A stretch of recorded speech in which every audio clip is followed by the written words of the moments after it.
नमस्कार. आज वैशाख कृष्ण पंचमी शके 1938 सादर करत आहोत ठाणे वार्ता. ठळक घडामोडी. विधान परिषद निवडणुकीत बहुजन विकास आघाडीचा डावखरेंनाच पाठिंबा. डोंबिवली स्फोटाची सखोल चौकशी करण्याचे मुख्यमंत्र्यांचे आदेश. आणि ठाणे वाहतूक पोलिसांच्या सतर्कतेमुळे 35 प्रवाशांचे वाचले प्राण. या आणि इतर घडामोडी विस्तृतपणे पण काही क्षणातच. ठाणे वार्ता पहा श्रीस्थानक वाहिनीवर. आता सकाळी 9:15 पासून रात्री 9:15 पर्यंत ठाणे वार्ता, ठाण्यातील पहिलं दृकश्राव्य माध्यम. श्रीस्थानक वाहिनी, ठाण्याची स्वतःची वाहिनी. ठाण्यातील घडामोडी, कार्यक्रम, वादविवाद, अगदी गाणी, नाटकं याचा आनंद घर बसल्या. पहा श्रीस्थानक वाहिनी, आपल्या ठाण्याचं हक्काचं व्यासपीठ.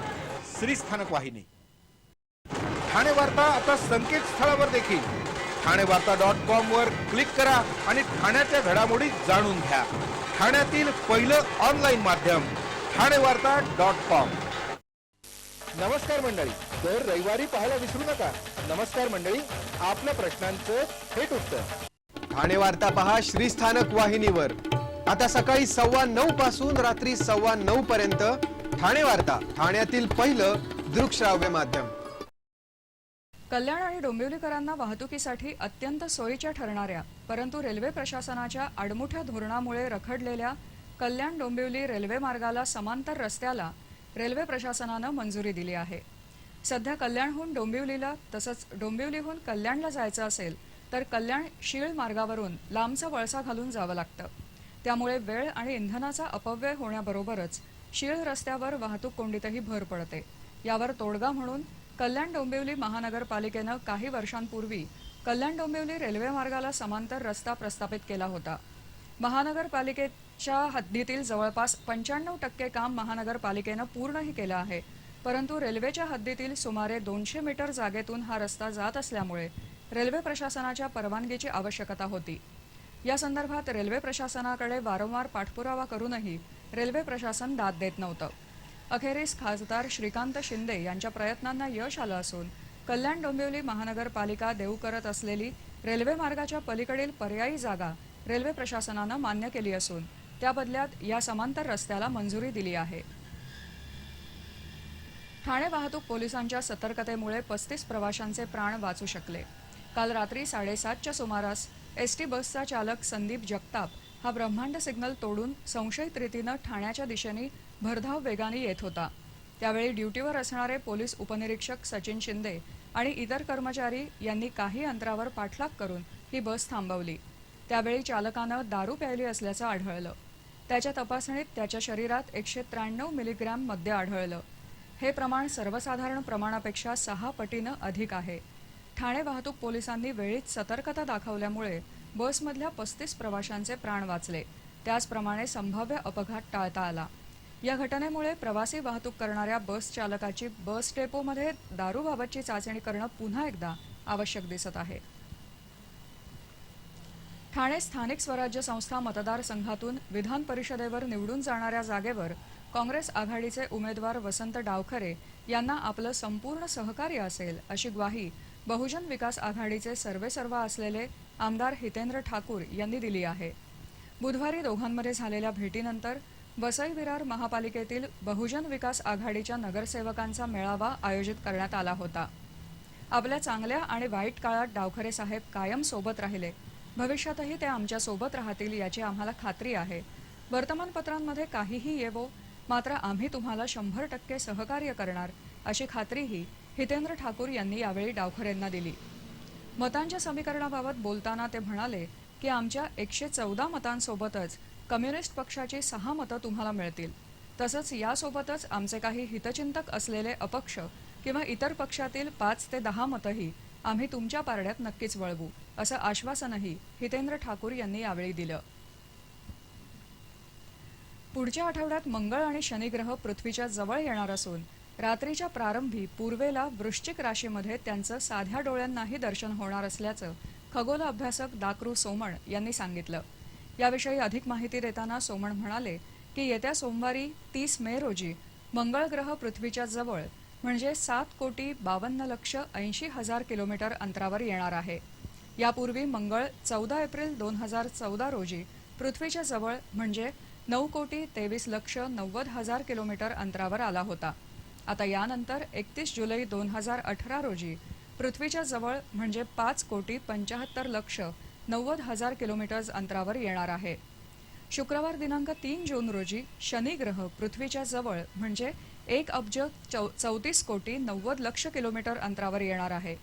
यापूर्वी शनिग्रह 23 मे 2015 रोजी पृथ्वीच्या जवळ म्हणजे 1,34,11,00,000 किलोमीटर अंतरावर आला होता. आता यानंतर शनिग्रह पुन्हा पृथ्वीच्या जवळ 15 जून 2017 रोजी 1,35,31,00,000 किलोमीटर अंतरावर येणार असल्याचं दाकरू सोमण यांनी सांगितलं. ठाणे वार्ता पहा श्रीस्थानक वाहिनीवर. आता सकाळी 9:15 पासून रात्री 9:15 पर्यंत ठाणे वार्ता, ठाण्यातील पहिलं दृकश्राव्य माध्यम. आपला परिसर स्वच्छ आणि सुंदर ठेवण्यासाठी ठाणे महापालिकेत सहकार्य करा. ओला सुका कचरा वेगवेगळा जमा करा आणि रोगराईपासून मुक्तता मिळवा. ठाणे वार्ता आता संकेतस्थळावर देखील ठाणेवार्ता.com वर क्लिक करा आणि ठाण्याच्या घडामोडी जाणून घ्या. ठाण्यातील पहिलं ऑनलाईन माध्यम ठाणेवार्ता.com. डॉक्टर आणि रुग्णांचं पिढ्यानपिढ्यांचं जिव्हाळ्याचं नातं म्हणजेच डॉक्टर बेडेकर हॉस्पिटल. आता अत्याधुनिक सोयी सुविधा आणि तंत्रज्ञान युक्त वंध्यत्व निवारण केंद्रात IVF आणि टेस्ट ट्यूब बेबीचीही सुविधा. डॉक्टर बेडेकर हॉस्पिटल, महर्षी कर्वेपथ, ठाणे. 65 वर्षांची निरंतर सेवा. ठाणे वार्ता पहा श्रीस्थानक वाहिनीवर. आता सकाळी 9:15 पासून रात्री 9:15 पर्यंत ठाणे वार्ता, ठाण्यातील पहिलं दृकश्राव्य माध्यम. डोंबिवली MIDC मध्ये प्रोबेस या कंपनीत काल झालेल्या मोठ्या स्फोटाची सखोल चौकशी करणार असल्याचं मुख्यमंत्री देवेंद्र फडणवीस यांनी सांगितलं. मुख्यमंत्र्यांनी या स्फोटाची माहिती पालकमंत्री एकनाथ शिंदे आणि जिल्हाधिकारी डॉक्टर महेंद्र कल्याणकर यांच्याकडून घेतली. 150हून जास्त जण जखमी आणि 5 मृत्यू या दुर्घटनेत झाले होते. तसंच अनेक घरांचंही नुकसान झालं होतं. त्यांनी प्रथम मिलापनगर भागातील एम्स रुग्णालयात जखमींची भेट घेऊन त्यांची विचारपूस केली. तसंच नातेवाईकांना धीर दिला. त्यानंतर त्यांनी घटनास्थळी जाऊन प्रत्यक्ष पाहणी केली. NDRFचे जवान मदतकार्य करत आहेत त्यांच्याशीही चर्चा केली. यावेळी त्यांच्या समवेत पालकमंत्री एकनाथ शिंदे तसंच इतर लोकप्रतिनिधीही उपस्थित होते. स्फोटाची तीव्रता लक्षात घेऊन तसंच अद्यापही पडलेल्या इमारतींचा ढिगारा आणि त्याखाली काही व्यक्ती असण्याची शक्यता लक्षात घेऊन मदतकार्य 24 तास सुरू राहील असं जिल्हाधिकारी डॉक्टर महेंद्र कल्याणकर यांनी सांगितलं. जिल्हा प्रशासनातर्फे कर्मचाऱ्यांचं एक पथक शिफ्ट्समध्ये काम करणार असून डोंबिवलीतील रुग्णालयांमध्ये देखील मदतीसाठी कर्मचारी नियुक्त करण्यात आले आहेत. याशिवाय या मदतकार्यात स्वयंसेवी संस्था, होमगार्ड्स तसंच सामाजिक काम करणाऱ्या संस्थांची मदतही घेतली जाणार आहे असं जिल्हाधिकाऱ्यांनी स्पष्ट केलं.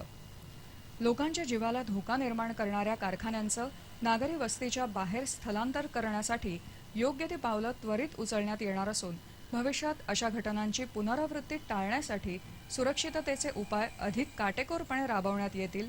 प्रसंगी कठोर कायदेही करण्यात येतील असं आश्वासन पालकमंत्री एकनाथ शिंदे यांनी दिलं. डोंबिवली स्फोटात नुकसान झालेल्यांचं सर्वेक्षण करून त्यांना योग्य ती नुकसान भरपाई देण्याचं आश्वासन पालकमंत्र्यांनी दिलं आहे. डोंबिवली पूर्व MIDC परिसरातील गांधीनगरजवळ प्रोबेस एंटरप्राइजेस कंपनीमध्ये भीषण स्फोट झाला. स्फोटाचं वृत्त कळताच ठाण्याचे पालकमंत्री एकनाथ शिंदे आणि खासदार डॉक्टर श्रीकांत शिंदे यांनी घटनास्थळी धाव घेतली. नागरिकांचा जीव महत्त्वाचा असून पीडितांना सर्वतोपरी मदत दिली जाईल. तसंच स्फोट कशामुळे झाला याचीही चौकशी करण्यात येणार असून दोषींवर योग्य ती कारवाई करण्यात येईल असं श्री शिंदे म्हणाले. आजूबाजूच्या परिसरातील लोकांचं देखील यात फार मोठं नुकसान झालं आहे. त्यांचं सर्वेक्षण करण्यात येऊन त्यांना योग्य ती नुकसान भरपाई दिली जाईल. या संदर्भात जिल्हाधिकाऱ्यांशी बोलणं झालं असल्याची माहिती एकनाथ शिंदे यांनी यावेळी दिली. ठाण्यातील घोडबंदर रोडवर ब्रह्मांड सिग्नल नजीक गुरुवारी सायंकाळी 3 भरधाव मोटारसायकल स्वारांनी 4 मुलांना धडक मारल्याची घटना घडली. सुदैवानं स्थानिक नागरिकांनी तात्काळ जखमी मुलांना नजीकच्या खासगी रुग्णालयात दाखल केलं असून सर्वांच्या प्रकृतीचा धोका टळल्याची माहिती उपचार करणाऱ्या डॉक्टरांनी दिली. मात्र एकाही मुलाचे पालक सोबत नसल्यानं जखमी मुलांची नावं कळू शकली नाहीत. अपघात घडताच काही पत्रकार आणि शिवसैनिकांनी तात्काळ घटनेची दखल घेऊन वाहतूक शाखा आणि पोलिसांना कळवूनही बाईकस्वार सापडले नाहीत. दरम्यान पालकमंत्री एकनाथ शिंदे यांनी याबाबतची माहिती घेऊन जखमींच्या प्रकृतीबाबत डॉक्टरांशी चर्चा केली तर रात्री उशिरापर्यंत कापूरबावडी पोलिसात याबाबत तक्रार दाखल करण्याचं काम सुरू होतं. केंद्र शासनानं जाहीर केलेल्या 97 शहरांमध्ये स्मार्ट सिटी योजनेअंतर्गत ठाणे शहराचा 36वा क्रमांक असून अद्याप दुसरी यादी जाहीर होणं बाकी असल्यानं येत्या ऑगस्ट महिन्यात जाहीर होणाऱ्या यादीत ठाण्याचा समावेश होण्याची शक्यता व्यक्त केली जात आहे. स्मार्ट शहराच्या दृष्टिकोनातून ठाणे महापालिकेनं वाटचाल सुरू ठेवली असून स्मार्ट सिटी शहराच्या येत्या यादीमध्ये ठाणे शहराचा समावेश व्हावा यासाठी मुख्यमंत्री देवेंद्र फडणवीस आणि केंद्रीय मंत्री व्यंकय्या नायडू यांची पालकमंत्री एकनाथ शिंदे यांच्यासह भेट घेणार असल्याची माहिती महापौरांनी दिली. केंद्र शासनाच्या स्मार्ट सिटी योजनेच्या पहिल्या टप्प्यात 20 शहरांची यादी जाहीर झाली. नुकतीच आणखी एक यादी जाहीर झाली, मात्र दोन्ही याद्यांमध्ये ठाण्याचा समावेश नसल्यानं ठाणेकरांचा भ्रमनिरास झाला. दुसरा टप्पा जाहीर करण्यापूर्वी केंद्र शासनाच्या वतीनं घेण्यात आलेल्या फास्ट ट्रॅक राऊंडमध्ये मंगळवारी 13 शहरांची यादी जाहीर करण्यात आली आहे. या फास्ट ट्रॅक यादीमध्ये मुळे नागरिकांमध्ये संभ्रम निर्माण झाला. फास्ट ट्रॅक राऊंडमुळे दुसरी यादी प्रसिद्ध होण्यास विलंब झाला असून ही यादी लवकरात लवकर जाहीर व्हावी यासाठी आणि मुख्यमंत्री आणि केंद्रीय मंत्र्यांची भेट घेणार असल्याचं महापौरांनी स्पष्ट केलं.